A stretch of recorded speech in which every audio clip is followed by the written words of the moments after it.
Bismillahirrahmanirrahim. Alhamdulillah nahmaduhu wa nasta'inuhu wa nastaghfiruh.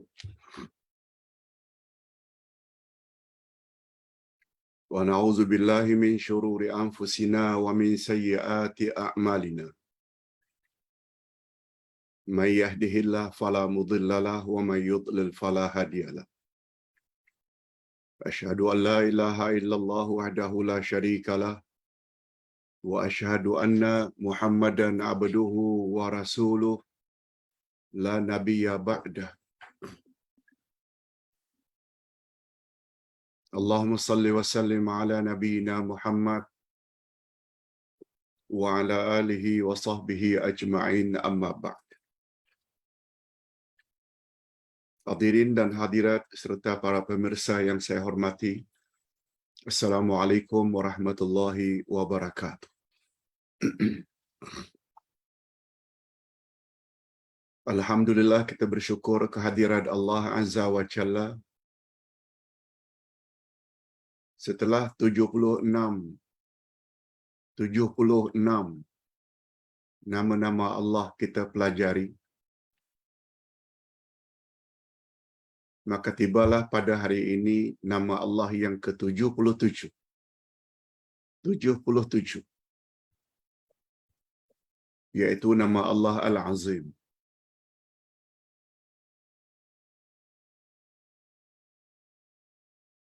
Allah Maha Besar. Allah Maha Agung. Itu makna Al-Azim. Nama Allah ini termasuk salah satu nama-nama Allah yang cukup istimewa. Sebab nama ini tertera di dalam penghulu semua ayat. Penghulu semua ayat, yaitu ayatul kursi, yang berakhir dengan A'udzubillahi minasyaitanirrajim. Wala ya'uduhu hifzuhuma wa huwal aliyyul azim. Allah Maha Tinggi lagi Maha Agung. Allah Maha Tinggi lagi Maha Besar. Pada pagi ini lebih kurang 45 minit kita akan bahas tentang nama Allah Al-Azim. Pertama-tama, kita perlu tahu ada tak dalil bahawa Allah itu punya nama Al-Azim. Ada, kita baru sebut. Di dalam ayatul kursi, Allah Subhanahu wa ta'ala mengakhiri ayatul kursi dengan wahuwal aliyul azim. Ustaz ulang sekali lagi. Firman Allah, A'udzubillahi minasyaitonirrajim. Wasi'a kursiyyus samawati wal ardh wa la ya'uduhu hifzuhuma wa huwal aliyyul azim. Kursi Allah meliputi langit dan bumi. Dan Allah tidak merasa berat memelihara kedua-duanya. Kedua-duanya di sini maksudnya langit dan bumi.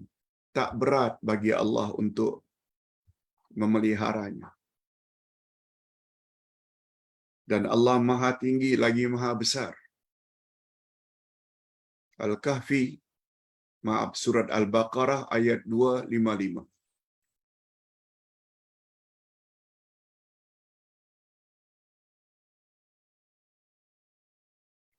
Berikut ini kita ingin tahu pula apa makna Al-Azim. Pertama, Ustaz akan ulas makna Al-Azim menurut bahasa.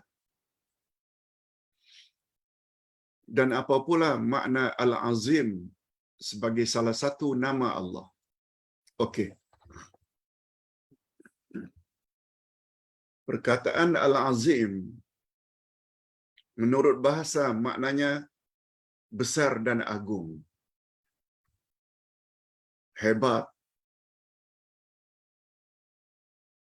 Al-Azim lawan daripada As-Saghir, iaitu kecil. Perkataan al-azmu maknanya al-kibru, besar, kabir, atau kebesaran. Al-azmu juga membawa makna al-quwah, kuat atau kekuatan. Ia adalah masdar dari kata al-azimu, maha besar atau maha agung. Perkataan al-azimu menurut bahasa dia merujuk kepada dua makna. Pertama, azmul ajsam, besar jisimnya, besar badannya. Itu kalau pada makhluk.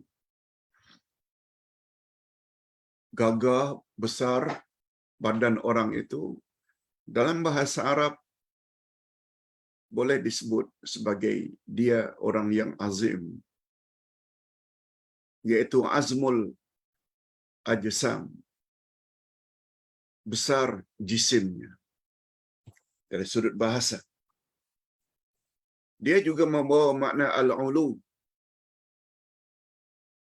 ketinggian, kekuasaan, kedudukan yang tinggi. Juga boleh.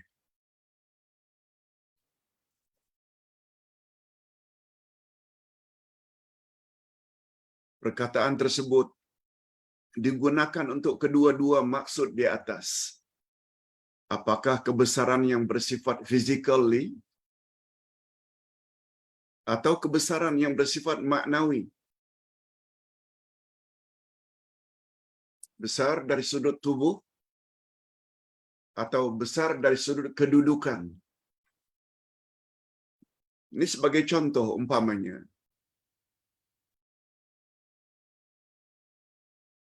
Di antara contoh kebesaran suatu kaum, jika menunjukkan kebesaran kedudukan dari kalangan mereka, di antaranya firman Allah. Apa kata orang-orang musyrikin Mekah penyembah berhala terhadap Nabi Muhammad sallallahu alaihi wasallam? Badan baginda bukanlah besar sangat seperti orang lain juga. Nabi Muhammad juga tidak kaya. Nabi Muhammad juga tidak punya kedudukan di mata orang-orang musyrikin. Sampai mereka katakan untuk menolak kenabian dan kerasulan Nabi Muhammad, Allah ceritakan dalam Al-Quran. A'udzubillahi minasyaitanir rajim. Wa qalu laula nuzzila hadzal Qur'anu ala rajulin minal qaryati azim. Coba dengar apa maknanya. Dan mereka berkata, orang-orang penyembah berhala di zaman jahiliyah, Abu Jahal, Abu Lahab dan konco-konconya. Apa kata mereka terhadap Nabi? Mengapa Al-Quran ini tidak diturunkan kepada seorang yang besar dari salah satu dua negeri, Mekah dan Taif ini? Mengapa kepada Muhammad? Dia tidak kaya, dia tidak ada kedudukan sebagai ketua kaum, badannya pun tak besar. Banyak lagi orang-orang yang besar badannya dan kedudukannya tinggi-tinggi belaka di dua negeri ini, Mekah dan Taif. Ini cara mereka memahami makna azim. Maksudnya kaum musyrikin mengingkari wahyu dan kenabian Nabi Muhammad sallallahu alaihi wasallam. Sebab menurut fikiran mereka, seseorang yang diutus sebagai rasul hendaklah seorang yang kaya lagi berpengaruh. Ini pandangan penyembah-penyembah berhala di zaman jahiliyah terhadap diri Nabi Muhammad. Quran yang begitu hebat, dengan bahasa yang begitu hebat, mengapa diturunkan kepada manusia bernama Muhammad? Padahal banyak lagi dari dua negeri ini, Mekah dan Taif, orang-orang yang besar badannya, orang-orang yang tinggi kedudukannya. Okey. Demikian kalau azim itu diartikan dari sudut bahasa. Tetapi al-azim bila dikaitkan dengan salah satu nama dari nama-nama Allah, ini dia. Adapun al-azim jika disandarkan kepada nama Allah, maka dia membawa maksud al-jalalu, kebesaran. Al-azamatu, keagungan. Asyarafu, asyarafat, asyarafu, kemuliaan. As-su'udu, iaitu kekuasaan atau ketuanan. Dari kata sayyid, ketuanan. Orang yang punya kuasa. Kesemua makna yang dikandung oleh nama Allah Al-Azim mengandung makna kesempurnaan yang tidak mampu difikirkan oleh akal tentang hakikatnya. Jangan. Kita dilarang memikirkan zat Allah, betapa besarnya. Tak dapat difikirkan oleh akal. Malahan mencakupi segala kesempurnaan secara mutlak. Itu makna Al-Azim. Dalam nama Allah Al-Azim terkandung di dalamnya semua makna kesempurnaan yang terdapat di dalam semua sifat kesempurnaan. Kalau Allah ada sifat kesempurnaan Al-Hayyu, Allah Maha Hidup. Hidupnya Allah itu tak sama dengan hidup makhluk. Hidup yang tidak berawal dengan tiada, hidup yang tidak akan berakhir dengan tiada. Al-Qayyum, yang maha mengurus makhluk terus-menerus tanpa henti. As-Sami, maha mendengar. Al-Basir, maha melihat. Pokoknya dalam semua sifat kesempurnaan Allah terkandung makna Al-Azamah, iaitu keagungan dan kebesaran Allah secara mutlak. Nah, sekarang kita berpindah pada topik baru, keagungan yang mutlak. Apa maksudnya? Keagungan yang mutlak pada sisi Allah, apa maksudnya? Ini dia. Ustaz ada catat di sini 3 jenis kebesaran dan keagungan Allah. Yang kebesaran dan keagungan itu tidak ada walau kepada makhluk manapun, hatta malaikat, hatta Nabi Muhammad. Keagungan, kebesaran tersebut tidak ada yang memiliki kecuali Allah. Yang pertama, Al-Azimu fi dzatihi. Allah itu agung, besar pada zatnya. Sebagaimana yang disebut tadi pada penghujung ayatul kursi. Wa huwal aliyyul azim. Azim mesti menunjukkan kehebatan. Itu sebabnya kata Imam Al-Qurtubi di dalam tafsirnya, setiap nama Allah yang Allah sebut pada akhir setiap ayat, dia mesti mengandung kehebatan kandungan ayat itu.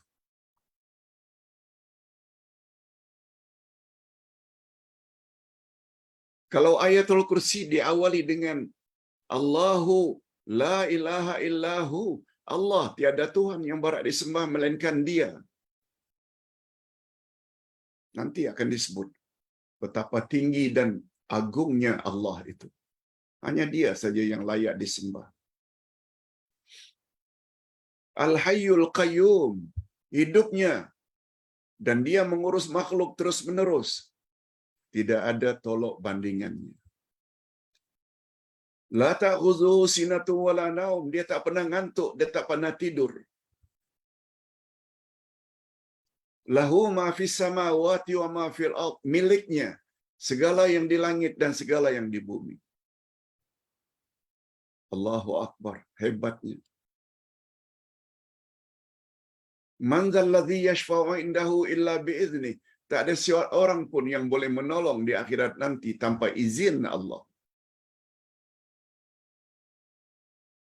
Wala yuhituna bi syai'in min ilmihi illa bima syaa'. Tak ada seorang pun yang mengetahui kecuali apa yang Allah kehendaki.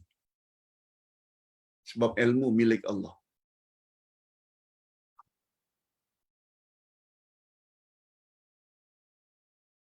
Wasi'a kursiyyuhu samawati wal ard. Keluasan kursi Allah seluas langit dan bumi. Wala ya'uduhu hifzuhuma. Tidak berat bagi Allah untuk mengatur langit dan bumi. Sebab nanti kita akan jumpa dalam hadis qudsi, dalam hadis sahih disebut langit dan bumi tertakluk pada kuasa Allah untuk membolak-balikkannya. Bulan terletak pada satu jari Allah. Bintang terletak pada satu jari Allah. Anda kata langit dan bumi segala-galanya diletakkan pada telapak tangan. Kesemua itu taubahnya seperti atom. Debu yang terletak di telapak tangan. Lihat. Nah, setelah menyebut kehebatan Allah satu demi satu dalam ayatul kursi, lalu Allah akhiri wa huwal aliyyul azim. Allah itu maha tinggi dan lagi maha agung. Dia merujuk kepada konten ayatul kursi. Itu sebabnya apabila kita mempunyai akidah sebagaimana yang tertera di dalam ayatul kursi, yaitu 10 poin, sebagaimana Ustaz sebutkan di dalam buku Akidah 1, Tauhid dan Ayatul Kursi. Sebabnya kata Nabi, siapa yang mengamalkan Ayatul Kursi setiap selesai salat fardu, maka tidak ada penghalang untuknya untuk masuk syurga kecuali mati. Allahu Akbar. Jadi kehebatan Al-Azimu bila dikaitkan dengan sisi Allah, yang pertama, ia membawa makna keagungan atau kebesaran pada zatnya yang tak dapat dibayangkan. Apalagi Nabi Muhammad sallallahu alaihi wasallam pernah bersabda, "Tafakkaru fi khalqillahi wa la tafakkaru fi dzatillah, fatahlaku." Fikirkan olehmu makhluk ciptaan Allah, langit, bulan, bintang, matahari, jerebu. Itu makhluk Allah, fikir. Ada tumbuh-tumbuhan, ada binatang, fikir. Wala tafakkaru fi dzatillah. Jangan kamu fikir zat Allah, niscaya kamu akan binasa. Kita tidak memikirkan bagaimana hebatnya Allah, tak terfikirkan.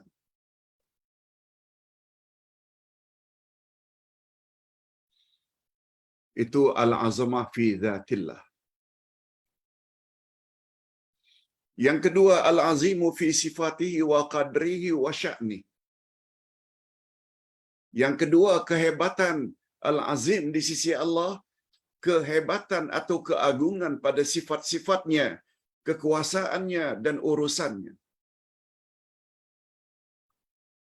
Itu sebabnya Allah berfirman dalam hadis qudsi, "Al-kibriya'u ridai wal 'azamatu izari, faman naza'ani wahidan minhuma qadhaftuhu finnar." Sikap kebesaran itu adalah selendangku. Keagungan dan kebesaran itu adalah pakaianku, kata Allah. Siapa yang mengambil salah satu dari dua itu, kebesaran dan keagungan, dia ambil daripada aku. Kalau ada manusia yang bersikap demikian, niscaya aku akan lempar orang tersebut ke dalam neraka. Hadis sahih riwayat Imam Muslim dan Abu Daud. Dah dua dah. Yang ketiga, kehebatan nama Allah Al-Azim. Al-Azimu fi af'alihi. Kehebatan, kebesaran dan keagungan dari perbuatan-perbuatan Allah.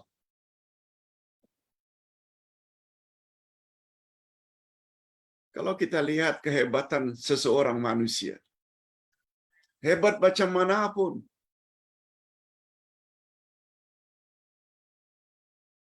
Namrud umpamanya, bukan memerintah sepenggal dua penggal, 5 atau 10 tahun. Kata Profesor Wahbah Az-Zuhaili, Raja Namrud yang hidup di zaman Nabi Ibrahim, yang lempar Ibrahim ke dalam api, memerintah 500 tahun. Kalau istilah penggal hari ini, 100 penggal. Kita bila ada orang yang memerintah sebagai Perdana Menteri, 3 penggal, 4 penggal pun bukan main kita sanjung. Namrud, 500 penggal, 500 tahun memerintah. Dipikir dia besar kan? Coba tengok macam mana Allah mematikan Namrud yang sombong itu. Hanya dengan seekor nyamuk. Akhirnya mati. Firaun yang membesarkan diri, kononnya karena mempunyai kekuasaan, mati, lemas di Laut Merah. Qarun, orang yang paling banyak harta kaya, mati ditelan bumi. Terbayang tak betapa kehebatan Allah Azza wa Jalla? Sama ada yang dia buat itu kebaikan atau ditetapkan oleh Allah musibah, mesti ada hikmah di balik setiap musibah. Sebagaimana yang kita sebut semalam, adanya COVID-19. Memang kita kata dia menyusahkan. Tapi di balik COVID-19, kita dapat bertemu dalam majlis ilmu seperti ini, belajar Quran, belajar Al-Asma'ul Husna, belajar akidah. Oleh sebab itu, bila lihat satu keburukan, jangan dilihat dari satu sudut saja. Tapi kita mesti lihat hikmah di balik. Okey. Setelah kita bahas keagungan yang mutlak, yang diambil dari nama Allah Al-Azimu, nah sekarang kehebatan pula. Apa dia kehebatan nama Allah Al-Azimu? Di antara kehebatannya ialah, yang pertama, hanya Allah yang Maha Esa yang boleh diagungkan secara mutlak. Tidak salah bila ada orang-orang tertentu kita panggil yang di-Pertuan Agung. Tapi keagungan yang di-Pertuan Agung bukan keagungan mutlak. Agung wujud, sebelumnya tidak wujud. Agung juga wujud, akhirnya meninggal dunia. Agung juga sakit.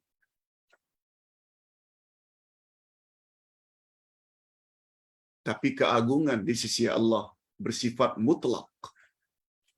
Itu satu. Itu kehebatannya. Yang kedua, segala makhluk yang agung, walaupun sampai di mana keagungannya, jauh jaraknya, namun semua mereka di dalam penjagaan dan pengetahuan serta kekuasaan Allah.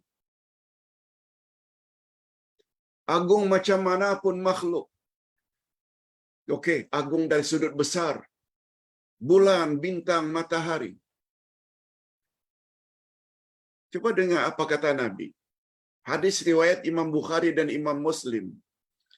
Innallaha yumsikus samawati ala isba' wal ardina ala isba' wal jibala wasyajara ala isba' wal ma'a wathura ala isba' thumma yahuzzuhunna fayaqul anal malik. Hadis riwayat Bukhari dan Muslim. Lihat, bagusnya kita belajar Quran, belajar hadis Nabi. Dia boleh membentuk sikap kita.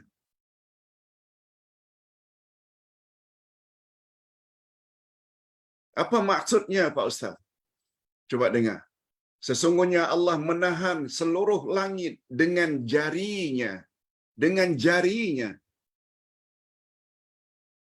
Ustaz tak boleh sebut ya, macam jari. No. Jari kata Allah, kita kena yakin Allah memang ada jari. Sebagaimana Allah ada tangan. Seluruh bumi dalam jarinya. Dengan jarinya. Ditahannya bumi dengan jarinya. Gunung dan pohon-pohon dengan jarinya. Air dan tanah dengan jarinya. Kemudian dia menggoncangkan kesemuanya. Lalu berfirman, Aku adalah Raja. Malik Yaumiddin. Bayangkan. Andai kata bumi, langit, gunung ganang, pohon-pohon, semuanya ditahan oleh Allah dengan satu jarinya. Macam mana besarnya, macam mana agungnya Allah, jangan bayangkan. Tak dapat dibayangkan.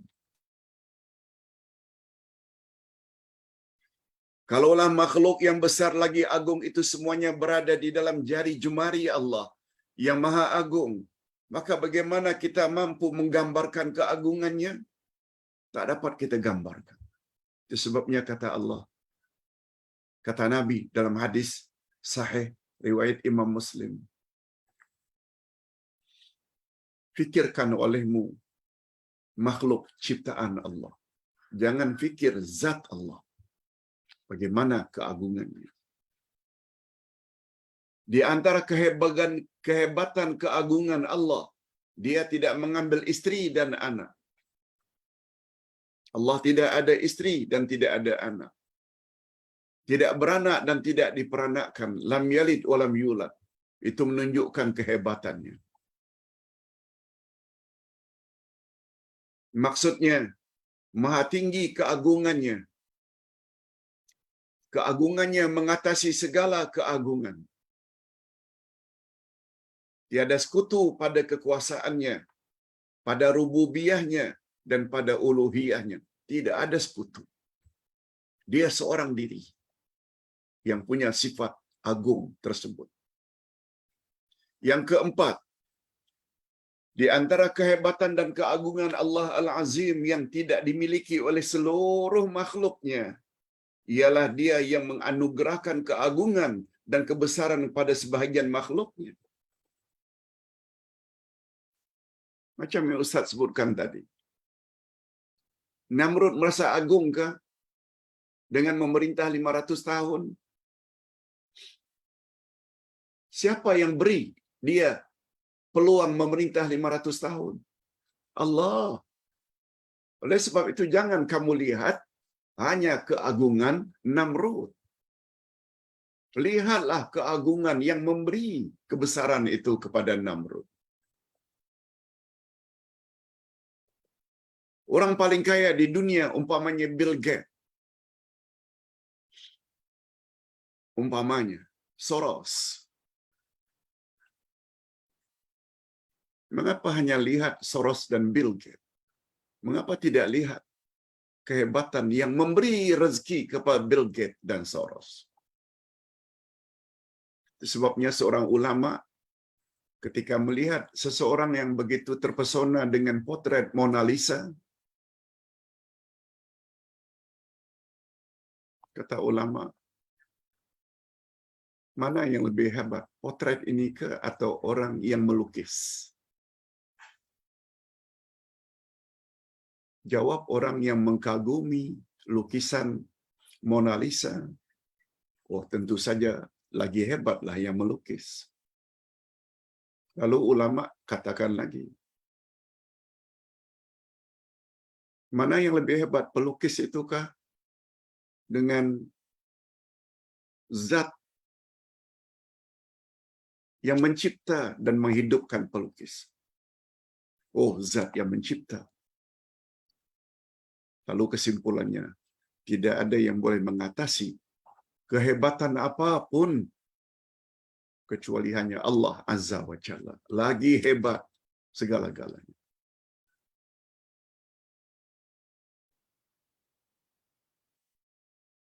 Hadirin dan hadirat rahimakumullah. Yang kelima, terakhir, kelebihan Allah mencakupi segalanya yang tidak mampu dikira banyaknya.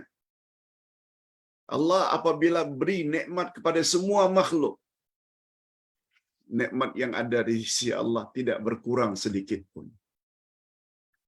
Allah menyebut dalam banyak ayat tentang keagungan Allah. Wa in ta'uddu ni'matallahi la tuhsuha.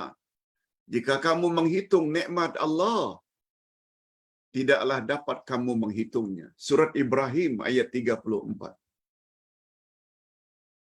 Allah memberi ganjaran dari 10 hingga 700.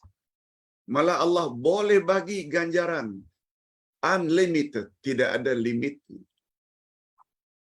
Malah Allah Subhanahu wa taala boleh bagi apa yang tak terbayang oleh manusia.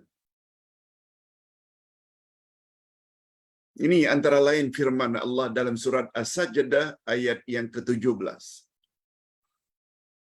Fala ta'lamu nafsum ma ukhfiya lahum min qurrati a'yun jazaa'an bima kanu ya'lamun. Tidak seorang pun mengetahui berbagai nikmat yang menanti, yang indah dipandang sebagai balasan bagi Allah, sebagai balasan bagi mereka atas apa yang mereka kerjakan. Allahu Akbar. Kita menghadiri majlis ilmu. Allah permudahkan jalan menuju ke syurga. Meniti siratal mustaqim bagaikan kilat. Bagaikan kuda yang berlari kencang. Semuanya ada kaitannya dengan kerajinan kita menghadiri majlis ilmu. Sebab baginda bersabda, "Man salaka tariqan yaltamisu fihi ilma, sahalallahu lahu bihi tariqan ilal jannah." Siapa sungguh-sungguh pergi ke majlis ilmu, niscaya Allah permudahkan baginya jalan ke syurga. Syurga pula disebut oleh Nabi, "Mala ainun ra'at, wala udhunun sabi'at, wala khatara fi balil bashar." Allahu Akbar. Kata Nabi, syurga itu keindahannya apa yang matamu tak pernah tengok. Kemerduan suara di dalamnya apa yang telingamu tak pernah dengar. Kehebatan syurga itu fikiranmu tak pernah fikir. Tak sampai fikiran kita. Allahu Akbar. Itu semua tercakup di dalam nama Allah Al-Azim.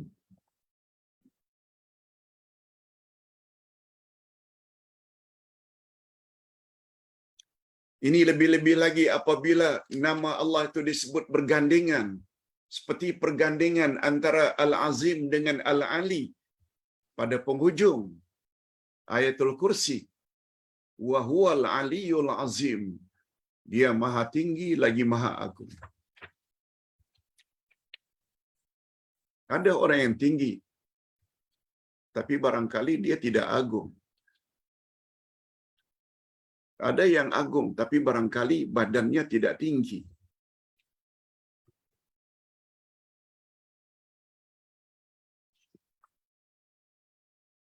Yang kedua, bila bergandingan al-azim dengan tasbih. Subhanallahi wa bihamdihi subhanallahil azim. Nabi Muhammad sallallahu alaihi wasallam bersabda dalam hadis sahih riwayat Imam Bukhari dan Imam Muslim, kalimatani khafifatani 'alal lisan, thaqilatani fil mizan, habibatani ila rahman, subhanallah wa bihamdihi subhanallahil azim. Ini maknanya gandingan antara tasbih dengan azim. Dua kalimat yang sangat ringan disebut oleh lidah, tapi sangat berat dalam timbangan pada padang mahsyar nanti. Dan dua kalimat itu paling disukai oleh Allah yang Maha Agung. Apa dia? Sangat disukai oleh Allah yang Maha Pengasih. Subhanallah wa bihamdi subhanallahil azim. Maha suci Allah dengan segala puji-pujian untuknya. Maha suci Allah yang Maha Agung. Jadi keagungan Allah itu bersih dari segala kekurangan. Itu makna subhanallah itu, Allah itu kita bersihkan dari segala keaiban, kekurangan dan kerendahan. Pada masa yang sama Allah itu al-azim. Allah itu Maha Agung, Allah Maha Besar, Allah Maha Hebat. Nah, terakhir kita akan bincang apa kesannya pada diri kita bila kita betul-betul menguasai dan memahami makna nama Allah Al-Azim. Mesti ada kesan positifnya pada diri. Yang pertama sekali, orang tersebut akan senantiasa mengagungkan syariat Allah dengan mengikuti Nabi Muhammad sallallahu alaihi wasallam. Ada tak kelebihan pada Allah? Ya, Allah Al-Mubin, yang memberi penjelasan dengan sejelas-jelasnya. Nabi Muhammad ada tak kelebihannya? Ya, tugas Nabi Muhammad adalah untuk menjelaskan, litubayyina linnas, kepada umat manusia apa yang Allah kehendaki, sama ada apa yang Allah sukai supaya kita buat, atau apa yang Allah benci supaya kita jauhi. Kita dengar dari Nabi Muhammad. Oleh sebab itu, ekoran daripada kesan positif daripada memahami nama Allah Al-Azimu, agung dan besarnya Allah itu secara mutlak, akan mendorong kita untuk mengagungkan syariat Allah. Apa saja yang Allah suruh mesti membawa kebaikan. Salat ke, puasa ke, tutup aurat ke, ihsan pada mak bapak ke. Segala yang dilarang oleh Allah, jika kita tinggalkan, mesti membawa kebaikan juga. Jangan berjudi, jangan berzina, jangan minum arak, jangan durhaka pada mak bapak.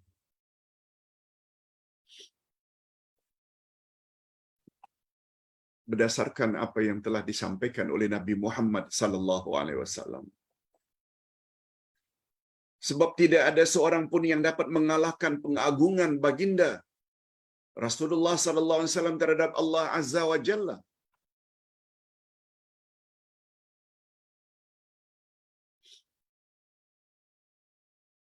Itu sebabnya Nabi Muhammad sallallahu alaihi wasallam bersabda dalam hadis sahih, seseorang tidak akan dapat merasakan kemanisan iman apabila kecuali jika dia mencintai Allah dan Rasul melebihi dari segala-galanya. Cinta dengan makna kita akan patuhi apa saja yang Allah cakap dan apa yang Rasul cakap. Yang kedua, kesan iman seseorang kepada nama Allah Al-Azim. Dalam mensikapi perintah, mereka akan mentaatinya dengan penuh cinta dan pengagungan.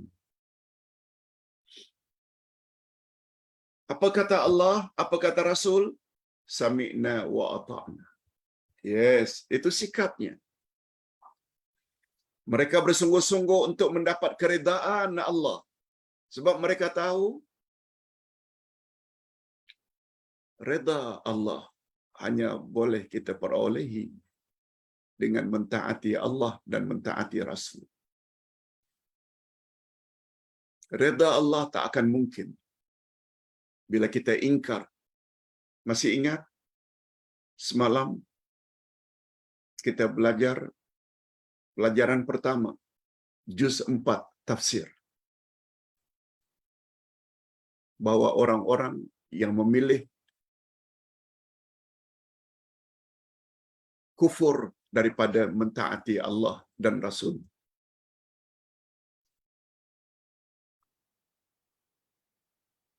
atau orang-orang Islam lebih memilih cakap tok gurunya, nenek moyangnya daripada cakap Allah dalam Quran dan cakap Rasul dalam hadisnya, mereka sebenarnya dalam bahaya.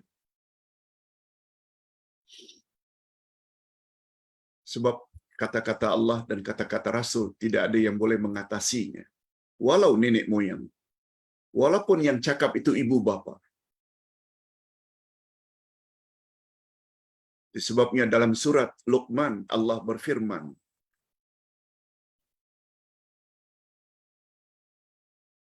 wa in jahadaka ala an tusyrika bi ma laysa laka bihi ilm fala tuti'huma wa sahibhuma fid dunya ma'rufa. Jika ibu bapakmu menyuruh kamu berbuat syirik, jangan kamu patuhi. Namun demikian, gaulilah mereka di dunia dengan baik-baik. Lihat, menggauli mak bapak walaupun non-Muslim, walaupun kafir, wajib. Di dunia, gauli mereka dengan baik. Layan mereka dengan baik. Adapun terhadap perintah mereka yang ada unsur-unsur maksiat, lebih-lebih lagi syirik, dan lain-lain, jangan kamu patuhi. Yes. Firman Allah surat Luqman, kalau tidak salah ayat 25. Taat tidak. Taat kita hanya pada Allah dan Rasul. Kalaupun mau taat kepada mana-mana ustaz atau guru, mursyid, murabbi, itu tidak bermakna kita mentaati diri murabbi, diri ustaz. Tetapi kita mentaati berdasarkan dalil yang ustaz-ustaz tersebut bawa. Clear ayatnya, clear hadisnya, patuhi. Bukan mematuhi ustaz, mematuhi Allah dan Rasul. Begitu sepatutnya sikap kita terhadap apa yang datang dari Allah dan Rasul. Katakan saja sami'na wa ata'na. Kami dengar dan kami taati. Ini kesan daripada mengetahui nama Allah Al-Azim. Oleh sebab itu minta maaf kalau Ustaz katakan, kalau ada orang yang lebih mengutamakan cakap ustaznya yang menjadi idolanya, yang dia sanjung selama ini. Kalau ada orang yang menyampaikan bahawa apa yang diajar oleh ustaz itu tidak ada dalil dari Nabi, tidak ada dalil dari Al-Quran, malah kita yang membawa ayat Quran, hadis Nabi dituduh sebagai pemecah belah, tak sayang pada ulama, itu maknanya orang tersebut dangkal pemahamannya terhadap nama Allah Al-Azim. Ini dia kesannya. Pengagungan dan kecintaan mereka kepada Allah adalah menjadi saksi atas tauhid dan ibadat mereka kepadanya. Beribadat semata-mata karena Allah, beribadat ikut cara Rasulullah. Itu kesannya bila belajar nama Allah, termasuk Al-Mubin, Al-Haq, Al-Malik, termasuk Al-Majid, termasuk Al-Hamid, termasuk Al-Azim. Dia akan membentuk diri seseorang, hanya Allah saja yang dia besarkan. Terakhir, dia akan senantiasa mengagungkan apa saja yang diagungkan oleh Allah Subhanahu wa taala. Apakah yang berkaitan dengan tempat seperti Kaabah, kita agungkan Kaabah. Kita tawaf, kita cium Hajar al-Aswad kalau boleh, atau kita usap atau kita lambai dari jauh. Itu semua mengandung pengagungan. Mengapa kita agungkan semua itu? Karena Allah yang suruh melalui lisan Rasulnya.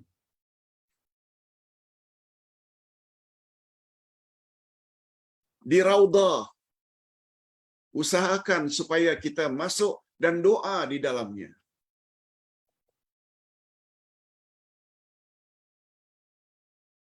Mengapa?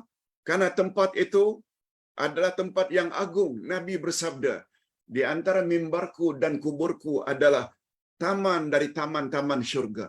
Itulah dia Raudah, salah satu tempat yang dikatakan oleh Nabi sangat mustajab bila berdoa. Tuh. Begitu juga mengapa kita bangkit jam 3, jam 4, 4:30, jam 5. Karena Allah yang sebut, Rasul yang sebut, itulah timing yang sangat agung, yang bila kita berdoa, doa kita akan dikabulkan oleh Allah. Begitu juga kata Nabi dalam satu hadis sahih, tempat yang paling hampir antara kamu dengan Allah adalah dalam sujud. Oleh sebab itu perbanyakkan sujud, panjangkan sujudmu dan perbanyakkan doa di dalamnya. Hadirin dan hadirat, ini dulu yang dapat Ustaz sampaikan untuk sesi yang pertama, yaitu penjelasan tentang nama Allah Al-Azim. Berikut kita masuk sesi yang kedua. Ustaz coba jawab semampu yang boleh. Mohon maaf, pagi tadi banyak juga datang soalan. Ustaz tak dapat penuhi sebab dalam persiapan soal yang Ustaz himpun semalam, sudah ada 5 pertanyaan.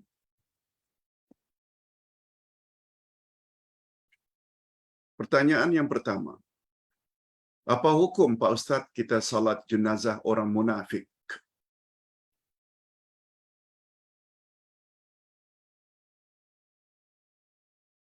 Allah Subhanahu wa taala berfirman di dalam surat At-Taubah ayat 84.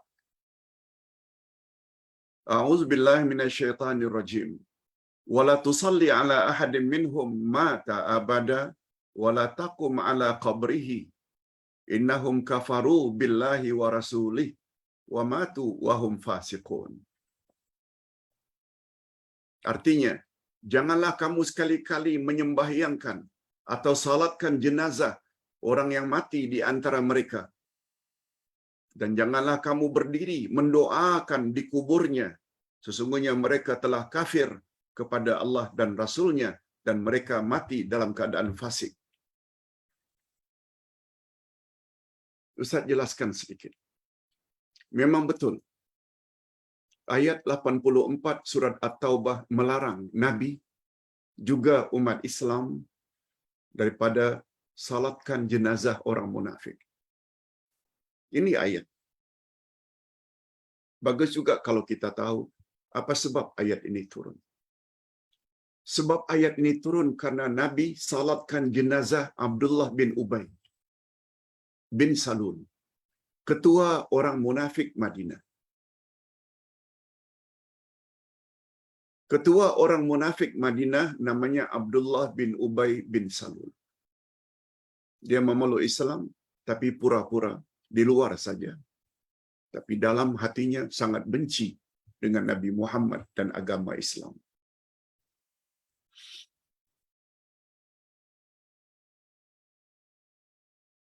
Pada hari dia mati, Abdullah bin Ubay, anaknya yang juga bernama Abdullah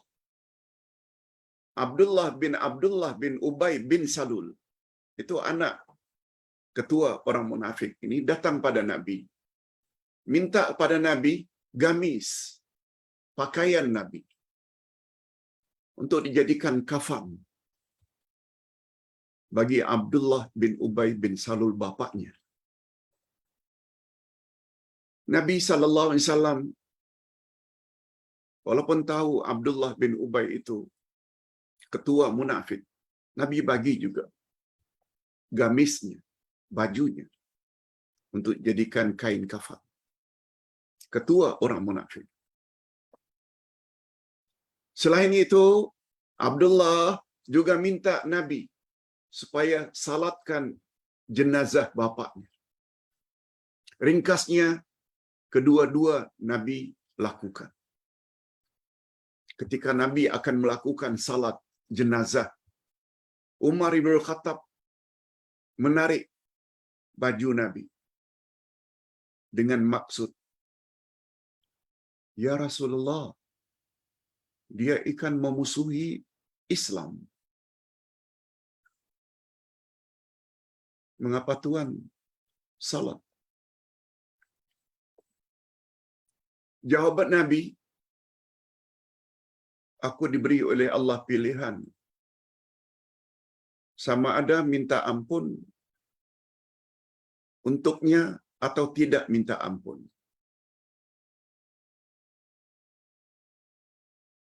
Lalu Nabi pun sallallahu alaihi wasallam, pendek cerita, salat. Sempena salat Nabi itulah setelah selesai turun ayat tadi. Jangan kamu salat orang-orang yang mati dari kalangan mereka. Maksudnya dari kalangan orang-orang munafik. Bukan non-Muslim ya. Di kalangan orang-orang munafik yang nampaknya macam orang Islam, tapi dalam hati memusuhi Islam.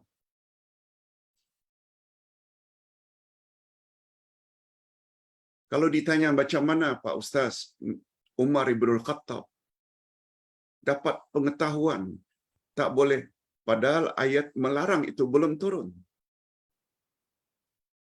Ada yang mengatakan itu adalah firasat imaniyah, firasat Umar ibn Khattab. Ada yang mengatakan Umar ibn Khattab mendapat ilham, bukan wahyu, ilham. Rupanya banyak sebenarnya ilham daripada Umar ibn Khattab sempena tersebut turunnya ayat. Banyak, bukan ini saja. Begitu hebatnya Umar ibn Khattab radhiyallahu anhu. Cuma yang ingin Ustaz jelaskan di sini, bila kita belajar buku akidah 1, bahagian akhir, Ustaz ada sebut, kufur ada 5 jenis. Satu di antara 5 jenis kufur namanya kufrun nifaq. Kufur nifaq. Munafik tapi membawa kafir keluar dari Islam. Tetapi kita kena ingat, ulama akidah kata nifaq atau munafik terbagi 2. Ada munafik i'tiqadi, ada munafik amali. Munafik i'tiqadi ini, bila dia sendiri yang sebut,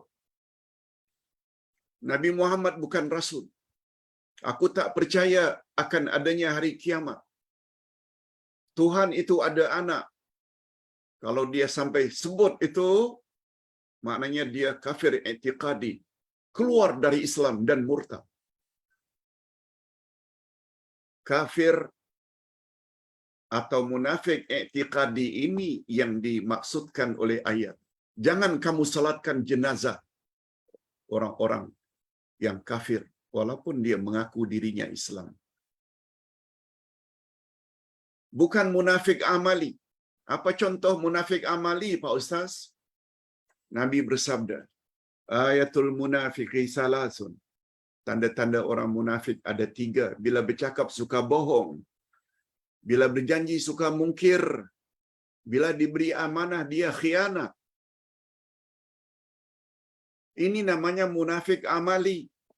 Munafik amali, bohong bila bercakap, mungkir bila berjanji, khianat bila diberi amanah, itu munafik amali, tidaklah sampai membuat orang jadi keluar dari Islam. Nah, terhadap munafik amali, dibolehkan untuk kita salat. Tentang hukumnya nanti di sisi Allah, mentang-mentang jadi penguasa, berjanji macam-macam dalam manifesto sebelum diangkat menjadi menteri, sudah menjadi menteri, terlibat dengan rasuah, duit rakyat, itu munafik. Itu munafik amali. Tak mengapa salat jenazahnya. Ini ringkasan dari jawaban Ustaz. Betulkah Pak Ustaz, kita dilarang salat jenazah orang munafik? Betul. Tapi kita kena faham munafik ada 2 jenis. Ada munafik akidah atau munafik i'tiqadi. Seperti yang kita sebutkan tadi. Keluar dari mulutnya tak percaya pada Nabi Muhammad, tak percaya pada Al-Quran, tak percaya pada hari berbangkit. Itu dah keluar dari Islam. Itu sebab namanya munafik i'tiqadi. Adapun munafik amali, Allahu Akbar, bila munafik amali ini dilarang salat, barangkali majoriti dari kalangan umat Islam yang tak boleh disalatkan. Sebab berapa banyak yang tidak salat, berapa banyak yang mungkir janji, berapa banyak yang rasuah, berapa banyak yang durhaka pada mak bapak, berapa banyak yang pandai berfitnah. Semua itu adalah sifat-sifat orang munafik. Cuma itu dipanggil munafik amali. Munafik amali tidaklah membuat seseorang itu jadi keluar dari Islam. Jenazah mereka boleh untuk disalatkan. Baik, pertanyaan yang kedua. Pak Ustaz,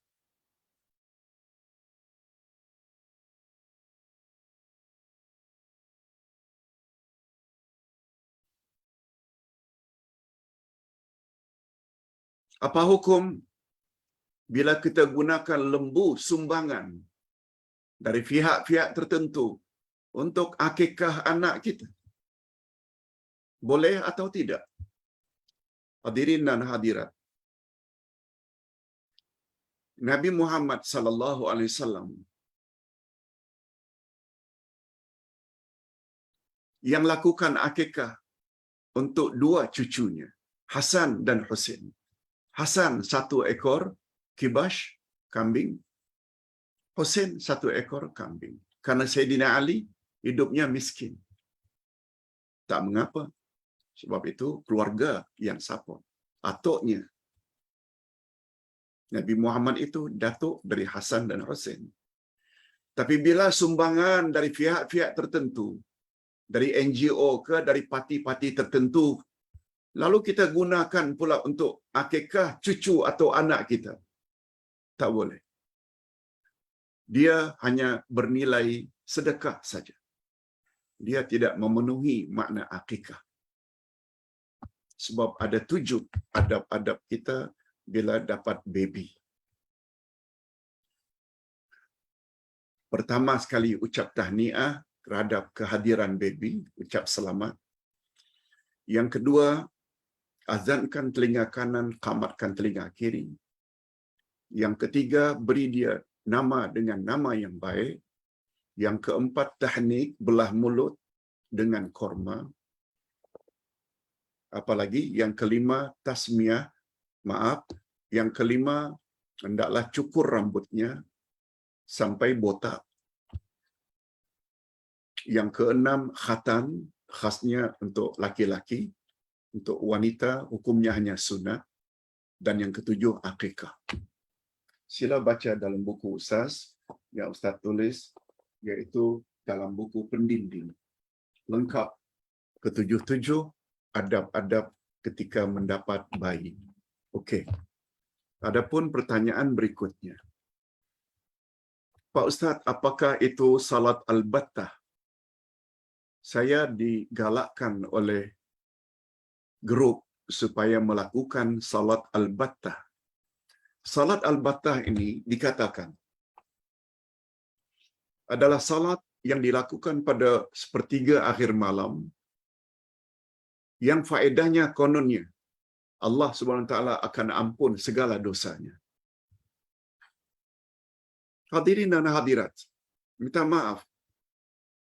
Ustaz sendiri setelah belajar secara formal dari Universiti Islam, 4 Universiti Islam, tak pernah jumpa adanya hadis sahih dari Nabi yang menggalakkan salat sunat al-battah. Al-battah maknanya qat'i, pasti akan mendapat ampunan daripada Allah. Tak pernah jumpa.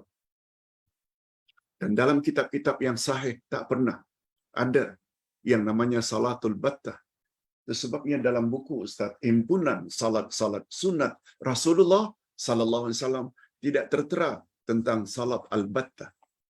Yang datang dari Nabi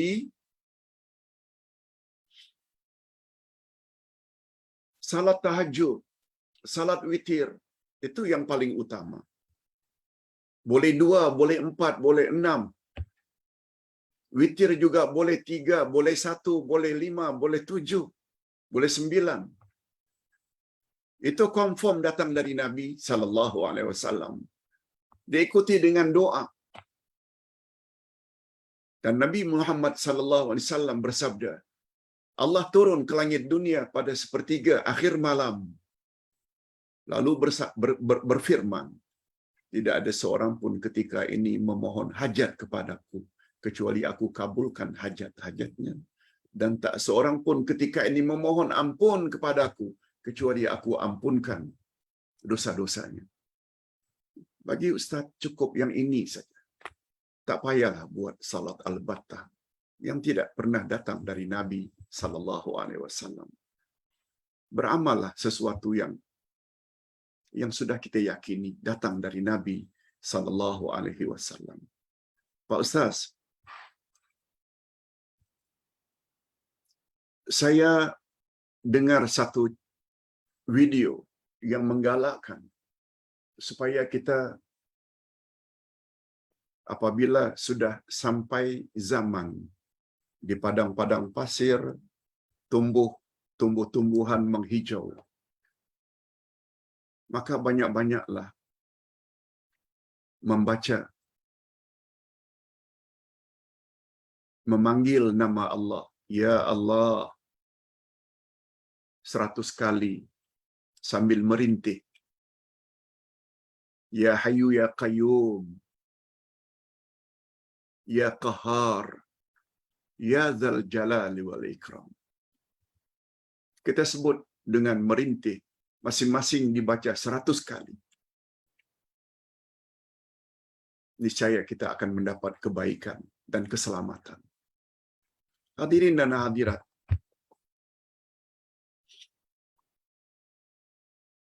zikir-zikir dengan bilangan tersebut dan nama-nama Allah tertentu dibaca sebanyak 100 kali. Setiap nama Allah tidak datang secara khusus dari Nabi sallallahu alaihi wasallam. Apalagi sampai melibatkan Allah akan kuatkan iman kita. Niscaya Allah Subhanahu wa taala akan kuatkan iman kita. Tak pernah datang dari Nabi sallallahu alaihi wasallam. Sedangkan kita semua tahu ini salah satu syarat agar amal kita diterima oleh Allah. Selain pelakunya Muslim, yang kedua, pelakunya mesti ikhlas lillahi ta'ala. Betul. Yang ketiga, mutaba'atun Nabi. Ikut cara Nabi. Dan ikut cara Nabi itu pula ada 6. Dari sudut jenis, dari sudut sebab, dari sudut timing, masa, dari sudut bilangan, dari sudut kaifiat. Nabi yang tetapkan. Siapa yang katakan 100 kali, 100 kali? Itu hak Nabi yang menentukan. Jenis zikir yang macam mana, Nabi yang tetapkan. Ustaz tidak kata tak boleh. Sebab zikir, dia ada 2 jenis. Zikir am dan zikir khas. Salat 5 waktu. Setelah itu kita zikir subhanallah 33, alhamdulillah 33, Allahu akbar 33, diakhiri dengan la ilaha illallah wahdahu la syarikalah. Itu jenis zikir. Bilangannya 33, datang dari Nabi. Tawaf mengitari Kaabah 7 pusingan, datang dari Nabi. Melontar jamarat 7 batu, sebesar mana batu itu, datang dari Nabi. Itu hak Nabi, bukan hak ulama. Sampai mengatakan pula bila diulang zikir-zikir jenis itu masing-masing 100 kali akan kuat imannya. Siapa yang sebut ini? Semua itu perkara gaib yang hanya tahu hanya Allah dan Rasul.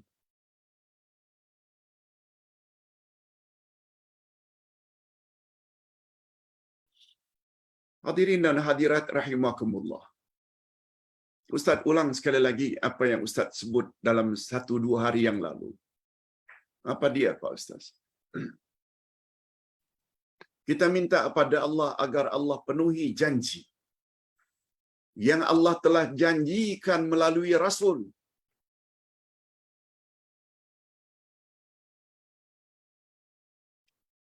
Rabbana wa atina ma wa'adtana ala rusulik.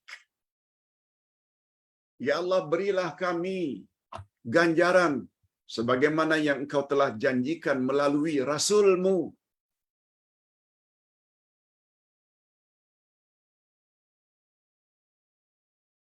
Rasul berjanji, siapa rajin hadir majlis ilmu, Allah permudahkan jalannya menuju ke syurga ketika meninti siratal mustaqim.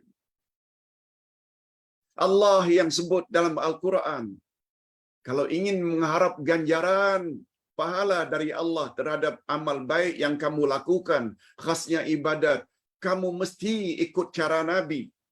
Al-Kahfi ayat 110.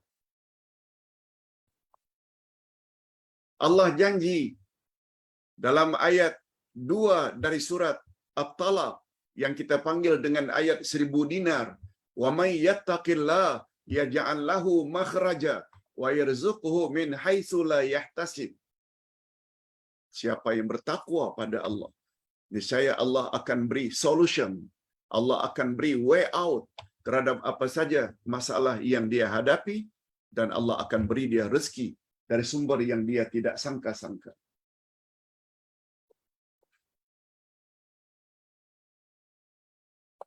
Ini buku yang Ustaz tulis, Kunci Rezeki. Macam mana supaya murah rezeki?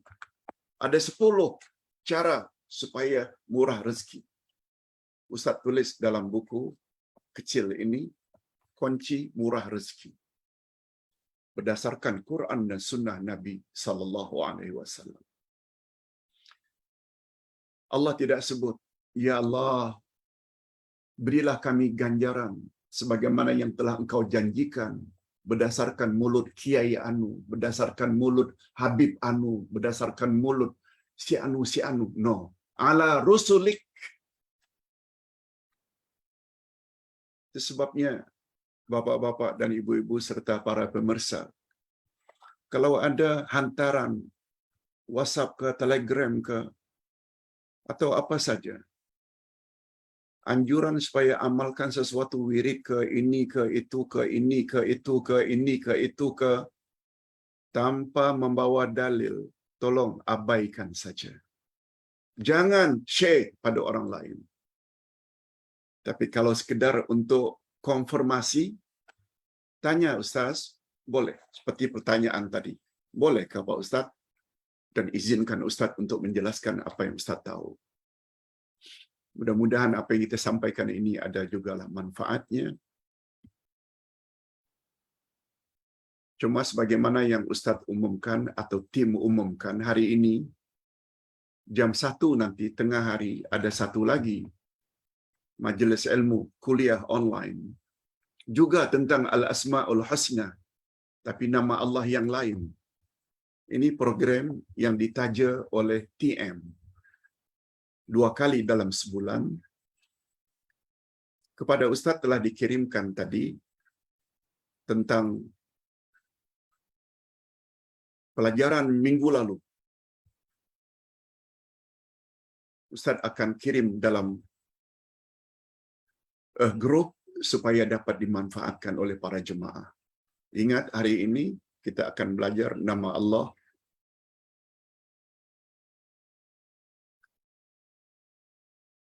Ustaz lupa nama Allah yang mana satu, tapi yang jelas jam 1 tengah hari nanti kita akan jumpa insya-Allah. Insya-Allah. Yes. Nama Allah yang dimaksudkan itu adalah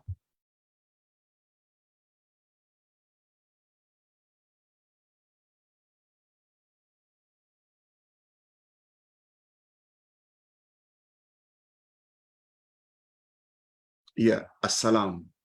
Nama Allah As-Salam. Alhamdulillahirabbil alamin. Wassalatu wassalamu ala asyrafil anbiya'i wal mursalin wa ala alihi wa sahbihi ajma'in.